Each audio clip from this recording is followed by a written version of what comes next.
Assalomu alaykum janonin asri 21 бачаи хушро. Дар масаи тоҷикӣ омадагӣ аст ки дӯст гӯяд табарвор, душман гӯяд шакарвор. мо шуморо гапҳои сахт гап мезанем, сахтон мерасанд, лекин ба фоидаи гап мезанем. Моли гапи сахтку назанам. Мисол касе гапи сахт шумода мезанад ку е бача баскаи корта. Я гапҳои зур дорем ку тоҷикҳои мо мегӯянд ку баскаи чихрита мегӯянд ку алафта мегӯянд пас бичар мегӯянд ку тоҷикҳои мо. Алафтон пас чарем, пас канем ин корҳои чӣ бимаънигитон дарастӣ мебин. Дарастӣ ҳама чиҳо озодие. Як нисбати зино дар ҳама ҷо ҳаст, дар ҳама аср буд ҳаст, ин мебошад. Дар ҳама аср ку ман шумо гуфтам ку вақте ки мо донишҷӯ будем дар хориҷа, меомад хабар ки ҳамехе мераванд донишҷӯ. Кишвари исломӣ буд, панҳонӣ буд, лекин мерафтанд вохӯрӣ манъ буд. Хай зино ку наметонистанд кардан, лекин вохӯрӣ мекарданд, вохӯрӣ манъ буд дар оҷа. Дар хобгоҳи мо агар бача бегона меомад, намемонанд ки духтар қати бача бегона вобихӯрад. Ҳамин мепурсанд ки ту ба ин духтара кӣ мешӣ, акаш мешӣ, шавҳараш мешӣ? بعد охрана файрод мекард духтарака ки биё қаш гап зан. Ғайри гапзанӣ вохӯрӣ манъ буд. То мекарданд амуҷа пинҳонӣ во мехӯрда будастанд, хабар меоварад. Шумо мисол оварестам. Ин мисола ман ғайбати онҳоро ҳеҷ вақт ҳисоб накардастам. Шумо мисол оварестам ки дар кишварҳои исломӣ ҳам ҳамин корро мекунанд. Арақ ҳам мехӯранд. Дар кишварҳои Арабистон мегӯянд ку арақхӯрӣ озода, сигареткашӣ, кальянкашӣ. Лекин бинед ки дар мо ҳамин тоҷико хумон дар вақти СССР ҳатто коммунистӣ буд, дар мо кальян набуд, нос намекашиданд. Тоҷико камаш нос мекашиданд. Сигаретку тамоман набудам. Баъде ки ҳамин мустақил кишидем, дигар ҳама чӣ рафтам кишварҳо рафтем, ҷое ки рафтем, як чиз зиндагӣ кардем. Фаромӯш накунед ки мо мусалмон ҳастем. Мусалмон ҳастем. Мусалмон маънош чие? мусалмон ба худаш зарар намеёрад. мусалмон ба худаш ягон чиз хатарнока чӣ мегӯянд раво наебинад. дар тестам шумора ку дар кишварҳое ки арабия ислом мисол ҳаста, ҳамҷо паноҳӣ мисол духтаро бачаҳо мехӯрда будастанд.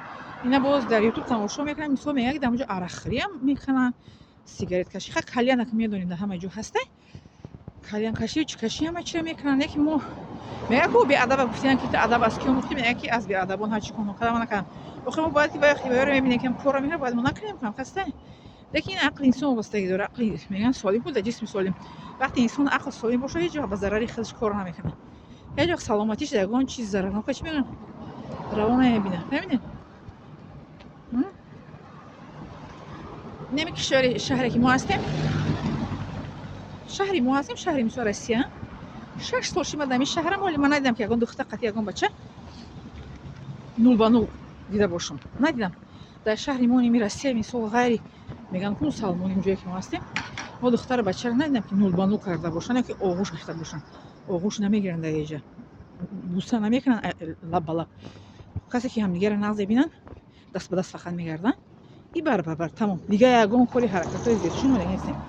лекин вақте ки дар ютуб тамошо мекунем ки бачаҳои мусалмонои мо омадиянд дар Россия касалҳои чӣ мегӯянд тобонашавандаро бурдестем барои арӯсашон, аламовар аст.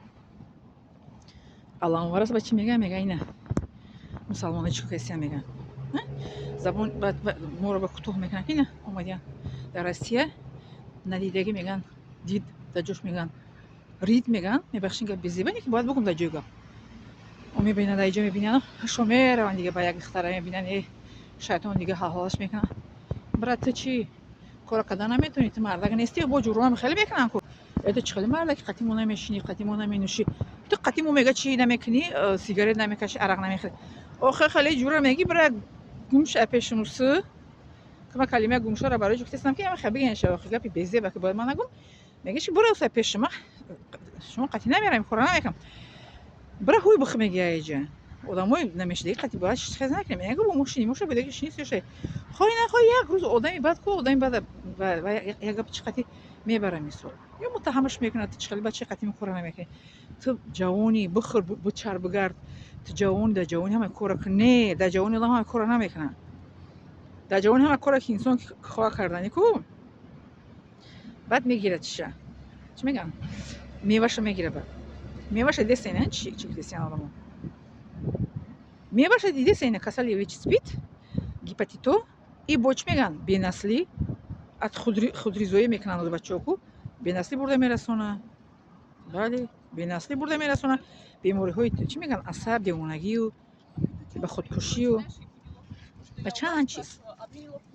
دیدین مثال به دختر میرسه ایخه میشه و به دختر نمیرسه خش به خودش مثال میکنم کورا ایخه میشه.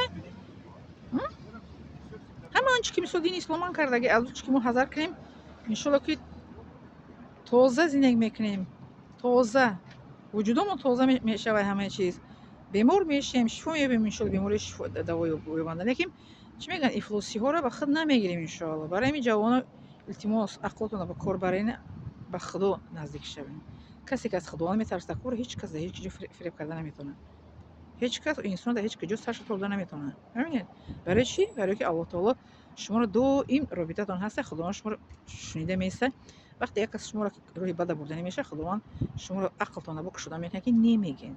اینا مشهور گفتم که در عربستان برای چند بار زنکای مالدوان گفتن که بیا ببین قطع عربا بخوریم میکنم گفتم نه. یه جایی میرفتم بگیرین به من نمیرم. من اینجا قطعش کس بخورم اومدم اینجا اومدم که بخونم درس علم بگیریم دیپلم با سری بلند با او بلند برام به وطنم. اینا بود در چچنیا گفتم بود زنکورا میوردن هم کورا میکردن در کافکاز بدین تاجیکو میوردن زنکورا. اینا اینجا دبا گفتم کو مردک اومد که میسو سویتای ترسوز میکنم زینو او ام در گجه که انسان نباشه کو از الله تعالی بترسه کو خداوند رو حمایت میکنه. فهمیدین؟ فقط که رابطه با خداوند داشته باشین. التماس بس کنین. هیچ میگن پیروی به غرب شکست میخوره انسان که وقتی پیروی از یک آدم غیر اسلام غیر دین میکنه کو عاقبتش نمیبینه. خیلی نگاه کن در زاویه دینی مشکل کشایم قرآن هست، راهنمایم قرآن حاجت براری من اوست، رحمت نثاری من اوست.